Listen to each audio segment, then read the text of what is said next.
कि ज़ैन अब्बास ने कोई ट्वीट की थी, सुनने में ये आ रहा है कि जी ये जो ट्वीट्स जो उसने किए हैं, इंडिया मजहब के खिलाफ बात की, फलाना किया, ये किया, जो उस टाइम ये गवर्नमेंट क्या इंडिया की सो रही थी? उस टाइम जो वकील साहब इंडिया के वो क्या सो रहे थे? हैं कि जब इसको वीजे लेने की बात आई ज़ैनब की, तो उस टाइम वीजा क्यों उठा के दे दिया? ये आईसीसी को मैं कहता हूँ ना, एक स्लैप है उनके चेहरे पे कि आपके प्रेजेंटर को भी हम भेज देंगे यहाँ से। 9 साल पहले वो ट्वीट की बात लेके और उन्होंने जो वहाँ पर हिंदू उठाया, उन्होंने ज़ैन अब्बास की जो क्रिकेट एबिलिटी है, जो स्पीकिंग है, जो फेसबुक है, वो जो वो काम करे, 9 साल पहले वो जो ट्वीट किया था उसका उन्होंने मुद्दा उठाया। रमीज राजा को भी और वकार यूनिस को भी कोई अगर तो थोड़ी एहतजाज नजर आए। एहतजाज है, अगर थोड़ी अपनी कौम की उन्हें इज्जत का सवाल है, तो वो वापस आ जाए। कंट्री के अगेंस्ट बातें करके फिर उसी कंट्री में वर्ल्ड कप कवर करने जा रही हो दोगलापन करके, तो वो आप पे एक्शन तो ले सकते हैं ना। जो मुझे ऐसा लगता है ये प्री प्लान किया गया है, ज़ैनब अब्बास को टारगेट किया गया है, ठीक है, कि ज़ैनब अब्बास जो है उसकी ये ट्वीटें निकालो।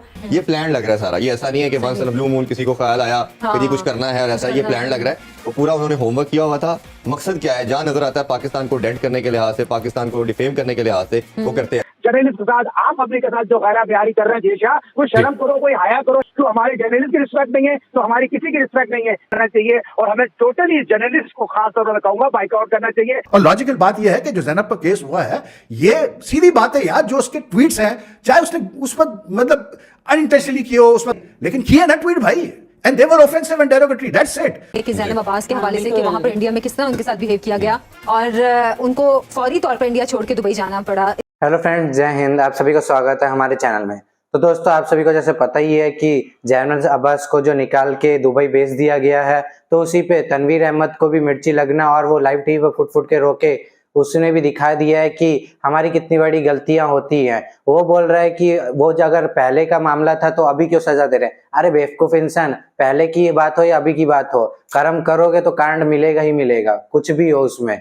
तो इसलिए दोस्तों, इंडिया की बात है और हमारे भगवान पे या हमारे क्रिकेट के भगवान पे बोलेंगे तो हम लोग तो सजा देंगे और प्लस जूते मार के भी भगाएंगे उन लोग को। तब तक देखते हैं इस पे पाकिस्तान मीडिया का क्या रिएक्शन है, और मैं आपको मिलता हूँ वीडियो के एंड में। उनको धमकियां दी गई इंडिया में, उनके ऊपर एफआईआर काटने की कोशिश की गई, उनको ये बोला गया कि मुल्क छोड़ के भाग जाएं, आपको मार देंगे, ये करेंगे, वो करेंगे। उसको वीज़ा मिला होगा ना, या वैसे मुंह उठा के चला जाता है। मेरा सबसे पहले सवाल ये है, मतलब आप ये देखो, अभी तक लोग इस चीज़ को समझ नहीं आए। गेम देखो क्या बनाया है इन्होंने भाई। अगर ज़ैनब अब्बास जो उसके खिलाफ अब ये बातें हो रही हैं जी, ट्वीट की है, ये की है, वो की है, चलो जी सपोज मान लेते हैं कि ज़ैनब अब्बास ने कोई ट्वीट की थी, सुनने में ये आ रहा है कि जी ये जो ट्वीट्स जो उसने किए हैं, इंडिया मजहब के खिलाफ बात की, फलाना किया, ये किया, जो ये 8-9 साल 10 साल पुरानी है, या जितना सा भी पुरानी है।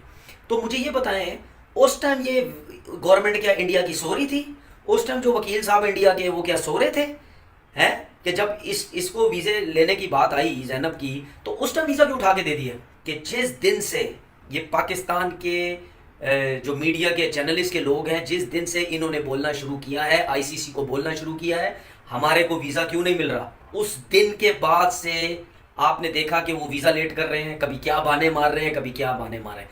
अब जो ज़ैनब अब्बास है, इसका ताल्लुक भी एक तो पाकिस्तान से, इनका ताल्लुक भी मीडिया से है। जो मुझे ऐसा लगता है ये प्री प्लान किया गया है, ज़ैनब अब्बास को टारगेट किया गया है, ठीक है, कि ज़ैनब अब्बास जो है उसकी ये ट्वीटें निकालो, ये निकाल के इसके ऊपर प्रेशर डालो, और अगर ये वापस जाती है तो उसके बाद जो पाकिस्तान के जो जर्नलिस्ट हैं वो खुद ब खुद शोर मचाना ख़त्म हो जाएंगे। वो आईसीसी को प्रेशर नहीं डालेंगे, क्योंकि वो ये समझे, उनको वो डर जाएंगे।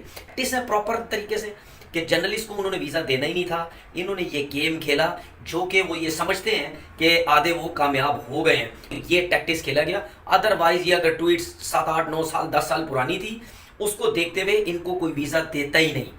सही है ना, इनको कोई इंडिया ज़ैनब को आना ही नहीं देता। प्रेजेंटर हैं ज़ैनब अब्बास, उन्हें वहाँ पर एक तरीके से धमकियाँ दी गई, उनके खिलाफ कोई 8 साल पुराना ट्वीट निकाल के मुकदमा भी दर्ज करवा दिया गया, और फिर वो वहाँ से दुबई रवाना हो गई।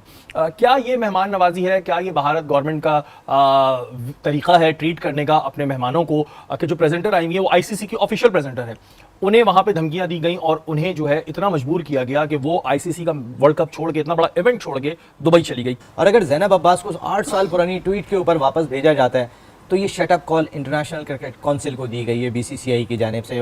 ये आईसीसी को मैं कहता हूँ ना, एक स्लैप है उनके चेहरे पे कि आपके प्रेजेंटर को भी हम भेज देंगे यहाँ से। यहाँ पाकिस्तान के लोगों को आप वीज़ा जारी नहीं कर रहे हैं, पाकिस्तान के शायकीन वेट कर रहे हैं, पाकिस्तान के वो सहाफ़ी वेट कर रहे हैं कि जो जाना चाहते हैं। आप समझ में नहीं आ रहा, वो भेज रहे हैं इस वक्त जैनब अब्बास को, आईसीसी की प्रेजेंटर को, तो इस वक्त वो पीसीबी की कैसे सुनेंगे? जैनब अब्बास को वापस भेजा जा रहा है, तो फिर हमारे जितने भी कमेंटेटर्स गए हुए हैं कि वहाँ चाहे रमीज राजा साहब हो या जो भी हमारे कमेंटेटर्स वहाँ पर मौजूद हैं, वकार यूनुस भी हैं। हाँ, वकार यूनुस, ये एक इंसल्ट की गई है। इंसल्ट के साथ आईसीसी मुझे लग रहा है कि वो इंडियन क्रिकेट बोर्ड के हाथों ना ऐसी हुई है जैसे कठपुतलियां, कि जैसे वो कहेंगे नहीं यहाँ होगा।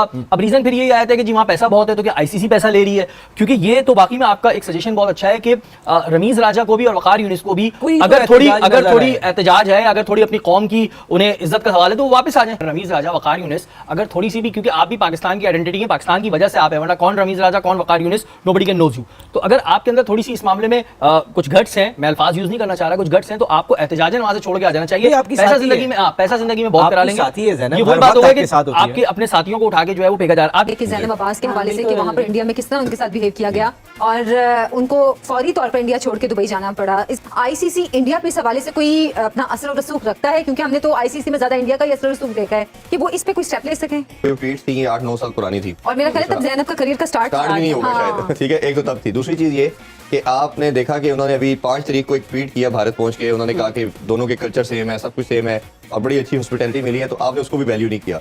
दूसरा, वनीद जिंदाल हैं, ये लॉयर सुप्रीम कोर्ट के इंडिया के, और ये पहले भी इनके अगर मैंने हिस्ट्री देखी है तो बड़े कंट्रोवर्शियल किस्म के हैं। ये प्लान लग रहा है सारा, ये ऐसा नहीं है कि बस ब्लू मून किसी को ख्याल आया कि जी कुछ करना है और ऐसा, ये प्लान लग रहा है। वो पूरा उन्होंने होमवर्क किया हुआ था।